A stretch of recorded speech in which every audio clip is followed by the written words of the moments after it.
many years ago, may nabilo na, nag-share sa akin sa Kristiyano rin na, kaya doon isang pastor nag-share, na yung daw tithes and offering, walang kinalaman o it doesn't matter sa ating salvation.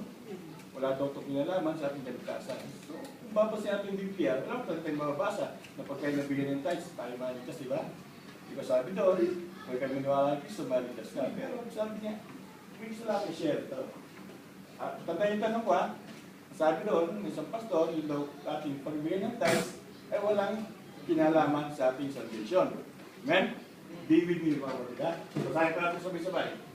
Sabi dito sa Mateo 19:16, sabi diyan, may isa naman lalaki lumapit sa kanya ng tanong. Nasa natin, Guro, ano kung kabutihan kailangan gawin upang magkamit ng buhay na walang hanggan? Dahil po, ano po yung tatanong niya? Anong dapat niyang gawin para magkaroon ng buhay na walang hanggan? So, ang concern niya po ay buhay na walang hanggan. Amen? So, ang sabi ko doon, sumunod sa Jesus, bakit mo tinatanong kung ano ang mabuti? Amen? Agad-agad ba? Sorry, patay. Okay na basta. Ay, gano'n tayo. Diba? Sabi yan, isa lang mabuti. Ano na mabuti? Kung ibig magkamit ang buhay, susundin mo ang mga utos. Alin-alin po yun, parang ginanong mayaman. Sabi, sumunod sa Jesus, huwag kang mapatay, huwag kang mangalinya, huwag kang magnanakaw, huwag kang magsisinungaling sa iyong pagsaksi. Then, sabi sa 19, igalang mo ang ama at ina at ibigin mo yung kapwa gaya ng pag-ibig mo sa sarili. Sinabi ng binata, tinutupad ko man pong lahat yan. Ano pa po dapat kong gawin? Ayan, sabi ni Jesus, kung ibig mo maging ganap, bumayo ka, ipagbili mo iyong ari-arian at ipamahagi sa mga tuka ang pinagbilhan. Kapag ginawa mo yan, magkakaroon ka ng pema sa langit, pagkatapos bumalik ka at sumunod sa akin. Ano po sabi ni Jesus? Bumalik ka at ipagbili ang iyong mga ari-arian. Sabi ko, ipagbili ang iyong mga ari-arian ko siya lahat. Ang kanyang ari-arian, ibenta niya at sabi doon, yung pagbibilan sa dadarin, ipamahagi sa mga tukha. Men, nakulit ko ba ako mga kulit? Ang tanong niya kanina, ano dapat na gawin para magkaroon ng buhay na walang hanggan? Diba? Comment ko ba? Nag-finish, diba? Tapos sabi, nagawa na lahat yung dapat gawin. At ang gawin sa akin ni Jesus, ibenta mo lang mga laliyan at ibigay sa duka ang pinagbigan. Ilan po yung inutos ni Jesus? 100% po mga kapatid ko, 10% lang. Yung inutosan niya, ipamigay sa mga duka. Amen? At sabi nga po dyan, pagkakit dito, ang ginanong mayaman, malungkot naman sa binata sa pagkasyay, napakayaman. Nalungkot siya dahil hindi niya kayang ipagbili at ipamigay yung kanyang kayamanan. So napabigat, di ba? 100% eh, tayo nga, 10% na, nahirapan pa tayo. So anong tanong kanina? Sabi nung nagkwento sa akin, yung kaligtasan, pagbigyan tayo sa walang tunay sa kaligtasan natin. So, I therefore conclude na hindi mo talaga yung pagbibigay ng tithe ang concern sa ating kaligtasan. Kung hindi, yung pagsunod natin sa kautusan. Sino po nagbigay ng utos na magbigay tayo ng tithes? Leviticus 27:30, lahat ng ikapo, magiging bunga ng halaman, di ba? Ay para sa Diyos. Amen? So, yung pong kaligtasan tayo, tayo po tayo mga pagsunod ng Panginoon sa Kristo, tayo po inamin natin magkaroon tayo ng buhay na walang hanggan. So, nung tayo po natin magkaroon ng buhay na walang hanggan, of course, ang bigyan ng willingness to submit, to obey the commandments of God.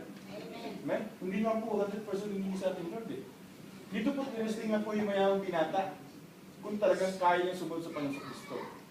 Amen? Dahil ang hinahangan niya ay buhay na walang hanggan. So, kaya po, paano magkaroon ng buhay na walang hanggan, kailangan po natin magsakripisyo. Kailangan po natin may gawin. Kailangan po natin sumunod. Amen? So, kung tayo po nagnanais sa sumunod sa Panginoon sa Kristo, yung nais natin na talagang makamtan yung buhay na walang hanggan sa pamagitan ng pagsunod, tayo po ay nabigay ng ating kapo. Amen? Ako po, pag tumatayo rito, talagang pamapalit, nais po na makapagbigay ng encouragement, ng explanation, ano pong tungkol sa tayo sa offering. And of course, magpagbigay po example sa mga kapwa natin ng pagkaya. Amen? Tumayo po na, bigay po natin ang kapo. Ayun na!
Maraming salamat po, Diyos, sa pagkakataon ng laging binibigyan mo, Diyos. Kung pag may break time sa lugar, aming pagpapasalamat sa kabutihan, mga pagpapala na yung pinagkakalo sa para sa Panginoon. Patuloy mo, Diyos, sa tulungan, Panginoon, at kausapin mo dyan, aking mga Panginoon. Karoon po na struggle, Panginoon, sa pagsunod, sa pagbibigay ng katulog, Diyos. Patuloy sa hikayatin, Panginoon, at patuloy na kumilos ka ng buhay, Panginoon. And Lord God, I pray, O God, I continue to bless this internet, O God, na patuloy ang maras sa Panginoon, ay pagkilos, Panginoon, sa buhay ng bansa, Panginoon. And patuloy, Diyos, damit natin sa lugar ng lahat ng bagay sa pangalan ni Jesus.